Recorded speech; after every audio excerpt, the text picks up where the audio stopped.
नमस्कार किसान भाइयों, कृषि दर्शन कार्यक्रम में आपका बहुत बहुत स्वागत है। किसान भाइयों, कृषि दर्शन कार्यक्रम हमेशा आपके लिए नई नई जानकारियाँ लेकर आता है। इस कार्यक्रम में भी हम आपको एक महत्वपूर्ण जानकारी से अवगत कराएंगे। इस कार्यक्रम को हम शुरुआत करेंगे मंडी भाव और खबरें खेती की से।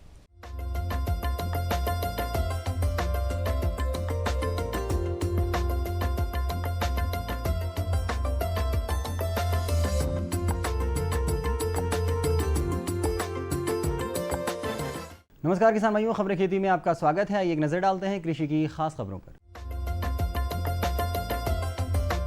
राज्य की अलग फसल बीमा योजना होगी, मूंगफली की लाभदायक खेती, बैंगन की उन्नत खेती, गर्मियों में पशु आहार प्रबंधन, जुताई में उपयोगी मिट्टी पलटने वाला हल। राज्य सरकार ने अपनी अलग फसल बीमा पॉलिसी बनाने का फैसला किया है। पॉलिसी का मसौदा तय करने के लिए विषय विशेषज्ञों की राय ली जाएगी। इसके लिए राज्य सरकार 15 से 16 जून को वर्कशॉप का आयोजन करेगी। इस वर्कशॉप में विषय विशेषज्ञों को बुलाकर उनसे सुझाव लिए जाएंगे। किसानों को प्राकृतिक आपदा से राहत दिलाने की मंशा से पृथक से फसल बीमा पॉलिसी बनाने का प्रस्ताव मुख्यमंत्री ने रखा है। मुख्यमंत्री शिवराज सिंह चौहान ने कहा कि राज्य बीमा पॉलिसी ऐसी हो जिसमें किसानों को अफलन की स्थिति, फसल की कम कीमत मिलने पर और पैदावार कम होने की स्थिति में बीमा राशि का लाभ मिले। मूंगफली की बुआई का उपयुक्त समय सिंचित क्षेत्र में जून प्रथम सप्ताह से जुलाई के प्रथम सप्ताह एवं फरवरी के दूसरे सप्ताह से जुलाई के प्रथम सप्ताह तक तथा असिंचित क्षेत्र में मानसून आगमन पर जुलाई के तृतीय सप्ताह तक होता है। मूंगफली से भरपूर उत्पादन लेने के लिए झुमका किस्म का 100 किलोग्राम बीज एवं विस्तारी किस्म एवं अर्ध विस्तारी किस्म का 60 से 80 किलोग्राम बीज प्रति हेक्टेयर की दर से प्रयोग करना चाहिए। झुमका किस्म में कतार से कतार की दूरी 30 सेंटीमीटर एवं पौधे से पौधे की दूरी 10 सेंटीमीटर रखी जाती है। विस्तारी किस्मों व अर्ध विस्तारी किस्मों के लिए कतार से कतार की दूरी 45 सेंटीमीटर एवं पौधों से पौधों की दूरी 15 सेंटीमीटर एवं बीज की गहराई 4 से 5 सेंटीमीटर रखी जाती है। बीज को कवक एवं जीवाणु इत्यादि के प्रभाव से बचाने के लिए 3 ग्राम थायरम या कार्बनडाजिम या 2 ग्राम मैंकोजेब से प्रति किलो बीज की दर से उपचारित कर बोनी करें। बैंगन की खेती के लिए भूमि उपजाऊ एवं भारी होनी चाहिए। खेत का पीएच 6 से 7 के मध्य और जल निकास की उचित व्यवस्था होनी चाहिए। एक ही खेत में प्रतिवर्ष बैंगन, मिर्च, टमाटर एवं आलू की फसल नहीं लगानी चाहिए, अन्यथा कीट व्याधियों की समस्या बढ़ जाती है। कीट व्याधियों के प्रबंधन हेतु खेत की अंतिम जुताई के समय फोरेट 10G 5 किलोग्राम प्रति एकड़ मिलाना ठीक रहता है। बैंगन की उन्नत किस्में पूसा परवल, राउंड, अर्कानव नीत, पूसा हाइब्रिड 6, पूसा हाइब्रिड 9, मुक्ता केशी, पंजाब बहार, पूसा उत्तम, पूसा परमल, लौंग, अर्का कुसुमकर, पूसा अनुपम, अर्का केशव, अर्का निधि आदि हैं। बैंगन का बीज उन्नत प्रजातियां 160 से 200 ग्राम प्रति एकड़ एवं संकर प्रजातियां 80 ग्राम प्रति एकड़ लगाना चाहिए। ग्रीष्म ऋतु में पशुओं से ठीक उत्पादन एवं पशु की शारीरिक क्षमता बनाए रखने हेतु पशु आहार का विशेष महत्व रहता है। ग्रीष्म ऋतु में पशुओं को आहार में 60% हरा चारा एवं 40% सूखा चारा शामिल होना चाहिए। हरे चारे में एमपी, चरी, मक्का, ज्वार या बाजरे का चारा कुट्टी मशीन में काटकर शामिल करें। सूखे चारे को स्वच्छ पानी में भिगोकर 30 ग्राम नमक, 30 से 50 ग्राम खनिज पदार्थ मिलाकर नियमित खिलाएं। दिन में गर्मी के समय हरा चारा खिलाएं, क्योंकि हरे चारे में 70 से 90% पानी की मात्रा होती है। ऐसे पशुपालक जिनके पास सिंचित भूमि नहीं है, उन्हें समय से पहले हरी घास काटकर एवं सुखाकर तैयार कर लेना चाहिए। फसलों की जुताई से पहले खेती की तैयारी में मिट्टी पलटने वाला हल अत्यधिक उपयोगी कृषि यंत्र है। देशी हल की अपेक्षा यह यंत्र 1.5 गुना अधिक कार्य करता है। इस यंत्र के माध्यम से मिट्टी पलटने से घास पात जमीन में दबकर खाद के रूप में परिवर्तित हो जाती है। किसान भाइयों, खबरें खेती में बस इतना ही। अब आप देखिए मंडी भाव और मुझे दीजिए इजाजत। नमस्कार।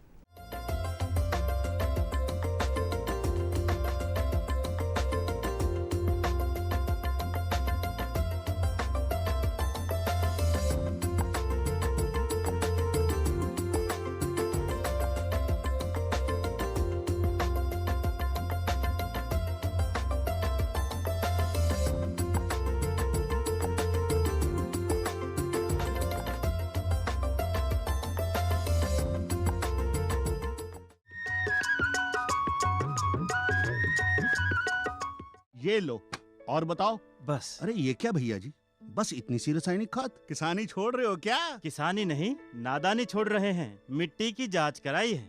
अब तो लालाजी जितनी जरूरत है उतने ही उर्वरक खेत में डालेंगे। हाँ, किसान भाई आज ही अपने जिले की नजदीकी भूमि परीक्षण प्रयोगशाला में मिट्टी की जांच जरूर करवाएं और मिट्टी में पोषक तत्व, नमी व पौधे के विकास को देखते हुए केवल जरूरत के अनुसार ही पोषक तत्व डालें। और हाँ, मिट्टी में गंधक, जस्ता, बोरोन जैसे सूक्ष्म पोषक तत्वों का पता लगाना भी न भूलें।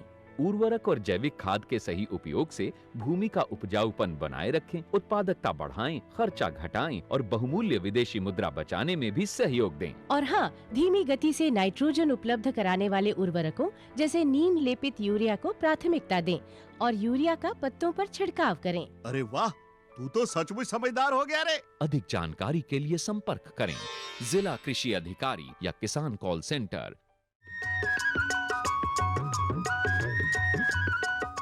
किसान भाइयों, जैसे कि आप भली भांति परिचित हैं कि अनाज की खेती करना जितना जटिल कार्य है, उससे भी ज़्यादा जटिल कार्य है अनाज का भंडारण। भंडारण कैसे किया जाए, लंबे समय तक अनाज को कैसे सुरक्षित किया जाए। यदि अनाज सुरक्षित होगा तभी आपको लाभ प्राप्त होगा। इसके बारे में हम और जानकारी लेंगे हमारे कृषि वैज्ञानिक RK भटनागर जी से। अनाज को धूप में तब तक सुखाएं जब तक कि उसको दांत से काटने में किट की आवाज़ ना आए। जब ये कट की आवाज़ आएगी तो समझ लीजिए आपको 8 से 10% उसमें मॉइस्चर, उसमें नमी है। और इस अवस्था पे भंडारित किए गए अनाज या बीज लगभग 1 से 1.5 वर्ष तक आप अच्छे से भंडारित करके रख सकते हैं। इसके बाद देखने में मिलता है कि हम जो अनाज भंडारण करते हैं वो जिन बोरों में रखा जाता है वो आमतौर पर कीटों से रोग मुक्त नहीं होते। उनको रोग मुक्त या कीट मुक्त करने के लिए सबसे पहले हमें इन बात का ध्यान रखना चाहिए कि उसको अच्छी तरह से हम धूप में सुखा लें। धूप में सुखाने से उसमें अंदर पनपने वाले छोटे छोटे कीट, विषाणु ये सब खत्म हो जाएंगे। और धूप में सुखाने के बाद यदि धूप में नहीं सुखाया है तो आप इसे 1% मेलाथियोन में 5 मिनट तक उन बोरों को डुबा के रखें। उसके बाद इन्हें धूप में अच्छी तरह से सुखा लें। उन्हीं बोरों में भरकर आप इनका भंडारण करें। इसके अलावा भंडारण करते वक्त और भी कुछ चीज़ें जिन पर हमें ध्यान रखना चाहिए। जैसे गाँव में किसान भाई जब अनाज का भंडारण करते हैं तो उस वक्त अंदर से स्वच्छ गोबर से लिपाई पुताई करना चाहिए। वो लिपाई पुताई करने से सारी फफूंद, सारे जीवाणु, कीटाणु, विषाणु ये सब खत्म हो जाते हैं। और उस अंदर जो कोठी है उस कोठी में अंदर हम नीम की पत्ती, निबोली, उसकी भी पत्तियां आदि डाल सकते हैं। उससे जो भी लगने वाले भृंग हैं, घुन हैं, वो सभी अवस्था खत्म हो जाती है। इसके अलावा किसान भाइयों, आप इस बात का भी ध्यान रखें कि जब आप अनाज का भंडारण कर रहे हैं तब आप लगभग 10 जो बोरी है वो एक के ऊपर एक रख सकते हैं। लेकिन जब आप बीज का भंडारण करें तो आप 5 बोरी से ज़्यादा, जो 5 बोरी हैं वो 5 बोरी से ज़्यादा आप उसके ऊपर ना रखें, क्योंकि इससे ऊपर जो सबसे नीचे वाली जो बोरी होगी उसमें आपका अंकुरण प्रभावित होगा।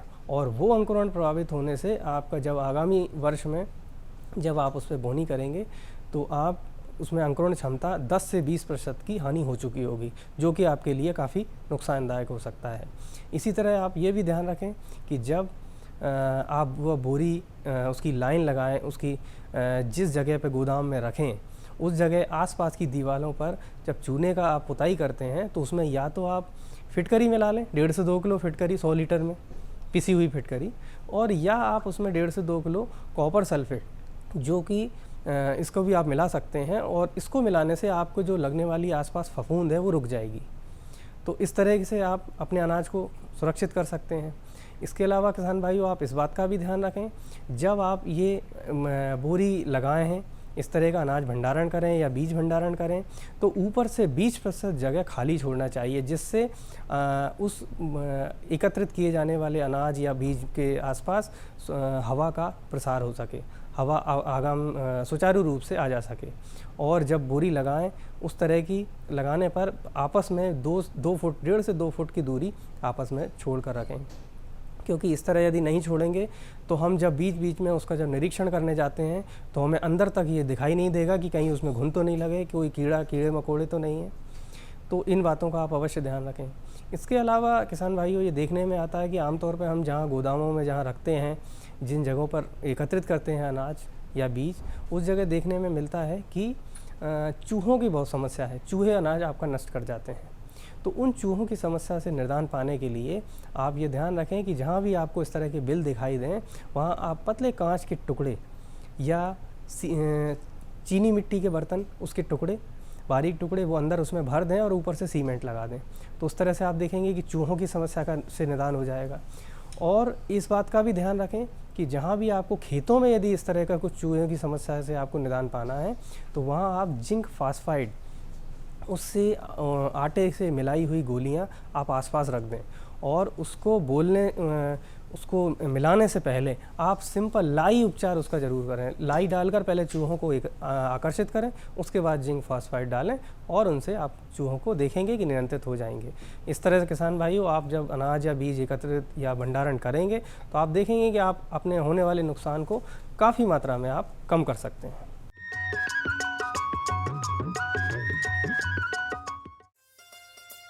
अम्मा खाना दे दो ना।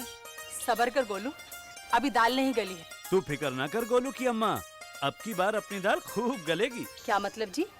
अब की बार NFSM के तहत दाल की पैदावार को बढ़ाने के तरीकों को दिखाने के लिए देश में 1000 क्षेत्र चुने गए हैं, जिसमें हमारा इलाका भी आ गया है।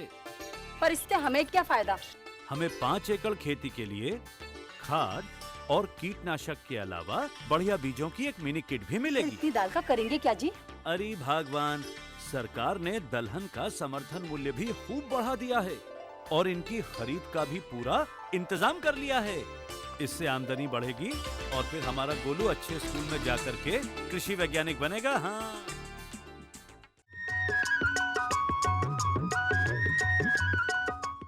प्रिय किसान भाइयों, जैसा कि आप सभी जानते हैं, मूंग के कई फायदे हैं। मूंग की खेती लाभ की खेती है। मूंग एक दलहनी फसल होने के साथ साथ कम अवधि की फसल भी है। आप जानते हैं कि मूंग खेत में कार्बनिक पदार्थ कम अवधि में छोड़ती है। यह एक लाभ की फसल होने के साथ साथ कई तरह के फायदे किसानों को दे जाती है। आइए जानते हैं हमारे कृषि वैज्ञानिक डॉक्टर संजीव वर्मा से इसके बारे में कुछ महत्वपूर्ण जानकारियाँ। किसान भाई, ग्रीष्मकाल की मूंग के समय क्या सावधानियां रखनी है? सबसे पहली बात आती है उन्नत किस्मों की। हमारे किसान भाइयों, मैं आपको बता दूं कि जो ग्रीष्मकाल की उन्नत किस्में हैं मूंग की, वो PDM 139, जिसको सम्राट के नाम से जाना जाता है, ये बहुत अच्छी किस्म है ग्रीष्मकाल के लिए। इसके अलावा हम सीरीज की जो किस्में हैं, हम 12, हम 16, ये भी बहुत अच्छी किस्में हैं। TJM 3 भी बहुत अच्छी किस्म है। ये ग्रीष्मकाल में हमारे किसान भाई लगा सकते हैं। इसके अतिरिक्त हमारे जो किसान भाई हैं, ये तो हो गई उन्नत किस्मों की बात आती है उर्वरक की। जो भी मूंग की बुआई आप करने वाले हैं, खेतों को अच्छे से तैयार कर लिया होगा, या कई किसान तो बुआई कार्य कर भी रहे हैं इस समय, और कर भी चुके हैं। तो वो खाद या उर्वरक प्रबंधन की मैं आपसे चर्चा करना चाहूँगा।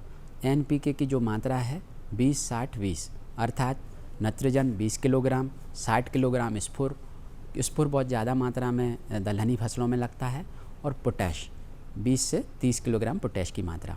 तो ये जो पोटैश की मात्रा है, ये हमें अपने खेतों में हर 2 से 3 वर्ष में देते रहना चाहिए। इसके अलावा जिंक सल्फेट भी मिलता है। जिंक सल्फेट 25 किलोग्राम प्रति हेक्टेयर के हिसाब से माइक्रोन्यूट्रिएंट के रूप में हमें खेतों में देना चाहिए। इससे जो भूमि में पोषक तत्व उपलब्ध हैं, वो हमारी मूंग की फसल को मिलते रहेंगे। तो इस बात का विशेष ध्यान रखें। इसके बाद बात आती है हमारे जो बुआई की। तो बुआई के समय हमारे किसान भाइयों को बीज उपचारित करके ही बुआई करनी है। बीज उपचार के लिए सबसे पहले ध्यान रखें ट्राइकोडर्मा विरिडी, जो जैविक कवकनाशी है, जो फफूंदी को नाश करता है। जैविक कवकनाशी से बीजों को लगभग 6 से 7 ग्राम बीज प्रति किलोग्राम बीज मात्रा के हिसाब से इससे कवकनाशी से उपचारित करें। और इस बात का विशेष ध्यान रखें कि बीज उपचार हमेशा पहले करना है, काहे से? कवकनाशी से। इसके बाद ही आपको कल्चर उसके ऊपर से लगाना है। तो राइजोबियम कल्चर दलहनी फसलों के लिए, मूंग के लिए बहुत उपयुक्त है, और कल्चर अवश्य लगाना है। जो भी हमारी दलहनी फसलें होती हैं उनमें राइजोबियम कल्चर इसलिए लगाया जाता है क्योंकि जो वायुमंडल में उपस्थित जो बैक्टीरिया हैं, हमारे नाइट्रोजन फिक्सेशन के लिए जो बैक्टीरिया हैं, जो नाइट्रोजन का भूमि में उपलब्ध कराते हैं, गांठें बनाते हैं, जड़ों में गांठें बनाते हैं, इसके लिए इस कल्चर से लगभग 6 से 8 ग्राम मात्रा हमें इस कल्चर से प्रति किलोग्राम मात्रा बीज के हिसाब से उपचारित करना है। पहले कवकनाशी से जब आपने उपचारित किया, बीज को छायादार जगह पे थोड़ा सा सुखा लें, इसके बाद जो है कल्चर लगाएं। कल्चर उपचारित करने के बाद ही बुआई का कार्य करना है। बुआई का विशेष ध्यान रखें, 12 इंच से 14 इंच के बीच में आपको बुआई करनी है। 30 सेंटीमीटर से अधिक दूरी आपको मूंग की फसल में रखनी है। जो भी उन्नत किस्में आपको मैंने बताई हैं, 30 सेंटीमीटर की दूरी रखने से किसान भाइयों ये फ़ायदा है कि आप यदि इतनी दूरी रखेंगे तो इसमें इंटरकल्चर ऑपरेशन करना आसान हो जाता है। इसके लिए आप या तो स्प्रिंग टाइन कल्टीवेटर्स आते हैं, छोटे ट्रैक्टरों में इनको लगा करके, यदि आपने 14 इंची पे बुआई की है तो छोटे ट्रैक्टरों में स्प्रिंग टाइन कल्टीवेटर लगा करके एक बार निराई कार्य अवश्य करें। आमतौर पे हमारे किसान भाई ध्यान नहीं देते हैं और तिलहनी और दलहनी फसलों में निराई का कार्य नहीं करते हैं। मगर किसान भाइयों मैं बता दूं कि जो दलहनी और तिलहनी फसलें हैं उनमें गांठें बनती हैं, जो बैक्टीरिया होते हैं इन गांठों में, जिसको हम राइजोबियम बैक्टीरिया कहते हैं। और ये बैक्टीरिया जब आप इंटरकल्चर ऑपरेशन करते हैं तो उसको श्वसन आसानी से मिलता है और एयरेशन अच्छा हो जाता है भूमि के, और वायु संचार अच्छा होने से अपने जो बैक्टीरिया हैं तेज़ी से काम करते हैं। गांठें ज़्यादा बनेंगी तो फलियों की संख्या ऊपर अधिक होगी। तो इसलिए इंटरकल्चर ऑपरेशन या निराई गुराई कार्य करना अति आवश्यक है। आमतौर पे खरपतवार नियंत्रण के रूप में हमारे किसान भाई दवाइयों का उपयोग करते हैं। तो यहाँ मूंग में स्टाम्प एक्स्ट्रा नामक जो दवा है प्री इमरजेंस है किसान भाइयों, अर्थात बुवाई के तुरंत उपरांत इसको आप को डालना है अंकुरन के पूर्व। ये प्री इमरजेंस का उपयोग आप किसान भाइयों कर सकते हैं खरपतवार नियंत्रण के रूप में। परंतु यहाँ मैं एक बात अवश्य बता दूँ कि इंटरकल्चर ऑपरेशन उसके बाद भी आप जैसे ही 20 से 20 दिन की फसल हो जाए, 15 से 20 दिन की, इंटरकल्चर ऑपरेशन अवश्य करें। खरपतवार नाशी का उपयोग सिर्फ खरपतवार नियंत्रण के लिए है, ना कि इंटरकल्चर के लिए। तो ये दलहनी फसलों की ये व्यवस्था हो गई। अब बात आती है हमारे सिंचाई की। तो जैसे ही तापमान में अभी वृद्धि हो गई है, काफ़ी ज़्यादा 40 डिग्री के एबव टेम्परेचर चल रहा है, तापमान अधिक चल रहा है। इस समय हमें लगभग 12 दिन के अंतराल पे 10 से 12 दिन के अंतराल पर सिंचाई करना अति आवश्यक है। मूंग में हमें 3 सिंचाई देने से लगभग 60 दिन 65 दिन में हमारी जो किस्में मैंने बताई हैं ये पक्के तैयार हो जाती हैं। और हमारे किसान भाई एक गलती और छोटी सी कर देते हैं, मैं उनको बताना चाहूँगा कि इस पर टॉनिक के नाम पे कई दुकानदारों से ला कर के वो दवाइयाँ छिटकते हैं। तो देखिए उसकी वानस्पतिक वृद्धि अधिक समय तक चलती रहती है, और ऐसा होने से हमारे किसान भाइयों को आखिर में फसल को सुखाने के लिए टोटल वीड किलर ग्लाइफोसेट डाल करके उसको टोटल वीड किलर से सुखा करके और फिर हमारे किसान भाई हार्वेस्टिंग कराते हैं। देखिए ये व्यवस्था ठीक नहीं है, ऐसा हमारे किसान भाइयों को कतई नहीं करना है। इसलिए जो सिंचाई की मैंने बताई है बात, वो विशेष ध्यान रखें कि हमारी मूंग में खड़ी फसल में 3 सिंचाइयाँ ही देना चाहिए, और अधिक सिंचाइयाँ भी ना दें। 5 से 6 सिंचाइयाँ तक हमारे किसान भाई दे रहे हैं इस समय जो हम देख रहे हैं। तो उससे भी वानस्पतिक वृद्धि या वानस्पतिक वृद्धि की अवधि कम नहीं होने से भी आखिरी तक पत्तियाँ निकलती रहती हैं और हार्वेस्टिंग की दिक्कत जाती है। तो इस समय हमें इस बात का ध्यान रखना है। अब बात आती है कीट और व्याधियों की। तो हमारे जो मूंग की फसल में फली छेदक कीट आता है तो ट्राइजोफास नामक जो दवा है 20 से 25 दिन के अंतराल पर प्रथम बार इसका स्प्रे करें। और क्विनोलफॉस नामक जो दवा है लगभग 40 दिन की अवस्था पर एक स्प्रे इसका अवश्य कर दें। 2 ml मात्रा प्रति लीटर पानी के हिसाब से इसका छिड़काव कर दें, और 1 हेक्टेयर में लगभग 500 लीटर पानी का अवश्य उपयोग करें। पानी की मात्रा में कोई कमी ना करें। फिर व्याधियों की बात आ जाए तो राइजोक्टोनिया रूट रॉट नामक बीमारी यदि जिन खेतों में सोयाबीन लगातार लगता आ रहा है, वहाँ मूंग में कभी कभी देखने को मिलती है, पत्तियाँ हल्की पीली पड़ने लगती हैं। परंतु यहाँ थोड़ा सा बता दूं किसान भाइयों, पूरी पत्ती पीली पड़ रही है तो येलो विंग मोजेक है, पीली पत्ती रोग है। उसके लिए रसचूसक कीटों को मारना आवश्यक है। रसचूसक कीट इसके वाहक होते हैं, सफ़ेद मक्खी इसकी वाहक होती है। उसके लिए इमिडाक्लोरोपिड नामक जो दवा है 7 ml 15 लीटर पंप के हिसाब से, आधा ml प्रति लीटर पानी के हिसाब से इसका छिड़काव करने से ये पीली पत्ती रोग से आपको लाभ मिलेगा। इसी प्रकार से जो रूट रॉट राइजोक्टोन या रूट रॉट आ रहा है उसके बचाव के लिए भी ध्यान रखें। अगले वर्ष जब भी मूंग की बुआई करेंगे तो ग्रीष्मकालीन गहरी जुताई करेंगे, अवश्य करेंगे।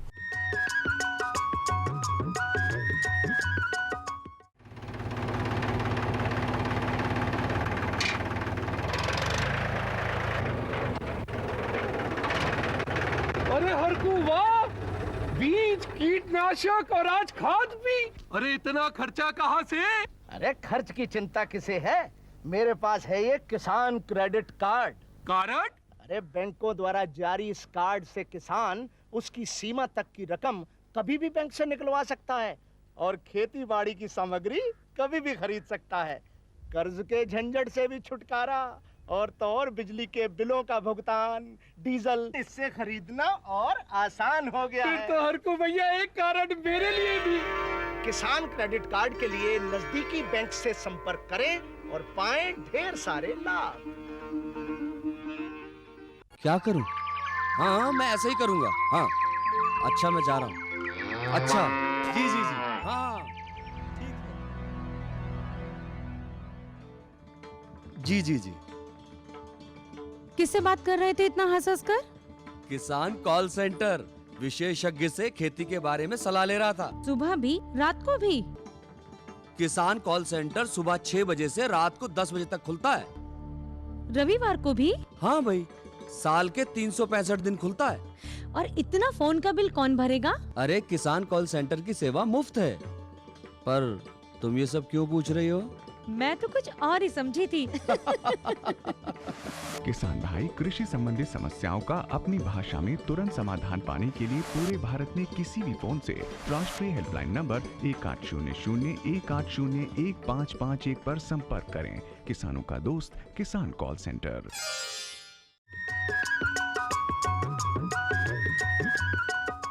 किसान भाइयों, हमें विश्वास है कि आज का हमारा यह कार्यक्रम आपको ज़रूर पसंद आया होगा। यदि आप अपने कोई सुझाव हमें भेजना चाहते हैं तो हमारा पता नोट कर लीजिए। हमारा पता है कार्यक्रम कृषि दर्शन, द्वारा निदेशक, कमरा नंबर 4, श्यामला हिल्स, दूरदर्शन केंद्र, भोपाल। हमारा पिन कोड है 462013। अब मुझे सानिसा हरने को आज्ञा दीजिए। नमस्कार।